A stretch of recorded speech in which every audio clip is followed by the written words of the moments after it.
Austin city leaders are moving forward with a plan some say will allow more people to afford to live in the city. Council members passed an amendment to ease restrictions on building livable units that are small rental homes or garage apartments.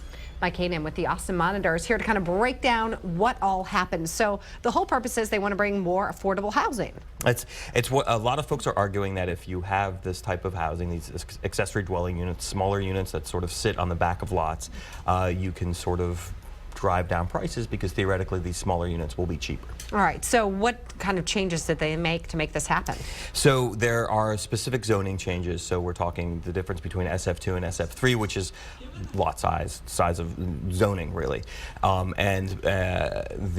going to allow construction of these ADUs on those lots, SF3 lots, and originally we were going to do a bunch of lots in the central city. The mayor worked out a compromise yesterday that sort of strikes certain types of zoning and sort of removes about 60,000 lots from the equation. So we're only talking now about 9,000 lots in the central city that are impacted here. All right, so here's my big question, because it may open up more places you can rent, but those people can still charge whatever they want. So how do you create affordable housing when you're in the center of the city? So the theory here is that smaller will equal more affordable.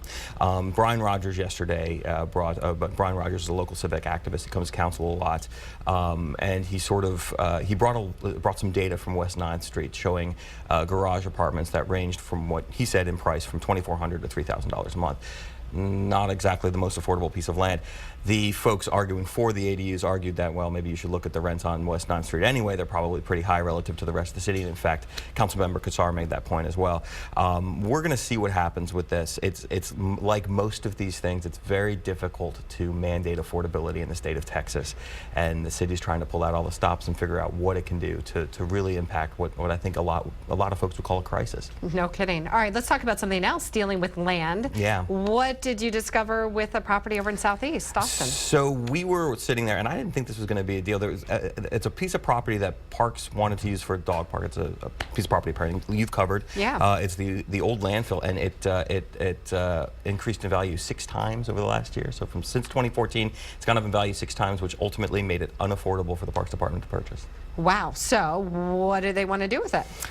So Austin Resource Recovery, who owns the land, is going to sell the land to use it to back their set of matching funds to build the remanufacturer facility, which economic development folks are saying is going to bring in 1,000 jobs or so in the traditionally hard to employ category. Okay. Well, it'll be interesting to see, but man, is that a big increase over just a year. Yeah. Mike KXAN with Austin Monitor. Thank you as always.